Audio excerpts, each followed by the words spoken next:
السلام علیکم، آپ دیکھ رہے ہیں عبداللہ اسلامک اور قرآنک چینل۔ عبداللہ اسلامک اور قرآنک چینل میں ہم قرآن پاک کو تجوید کے ساتھ پڑھنا سکھائیں گے۔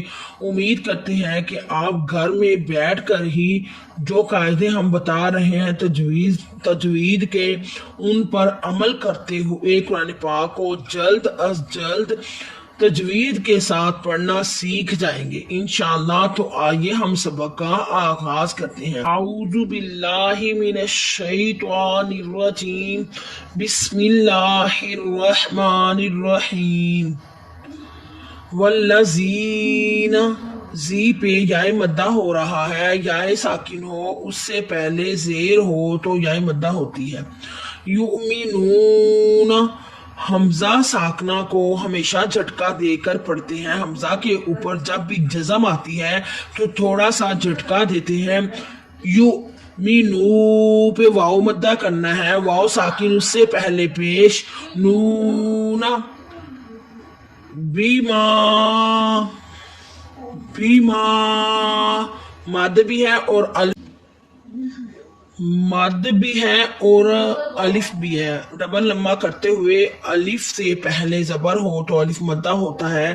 بیما انزلہ، ان پہ ہم نے اپنی پچھلی ویڈیو میں بتایا تھا نون ساکن اور نون تنوین۔ نون ساکن وہ نون ہوتی ہے جس کے اوپر جزم ہو، اور نون تنوین دو زبر دو زیر دو پیش کو نون تنوین کہتے ہیں۔ اگر اس کے بعد یہ والے حروف جو ہم بتانے جا رہے ہیں یہ آ جائے تو اخفا ہوتا ہے۔ اخفا تا، سا، جیم،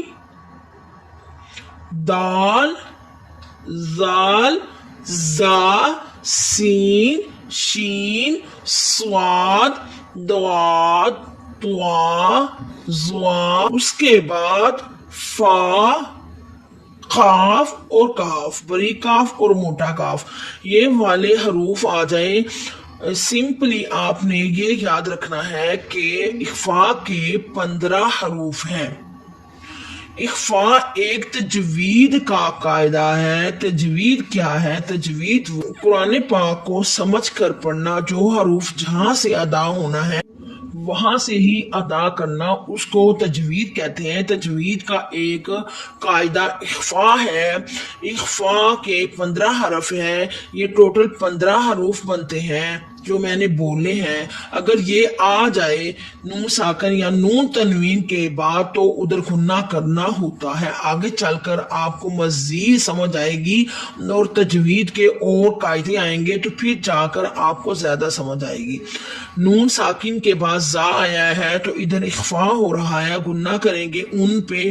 انزلہ الیک وما، الف مدہ بھی ہے اور الف مدہ بھی ہو رہا ہے، ڈبل لمبا کریں گے۔ وما انزلہ، نون ساکن کے بعد زا آیا ہے، یہ حروف اخفا میں سے ہے۔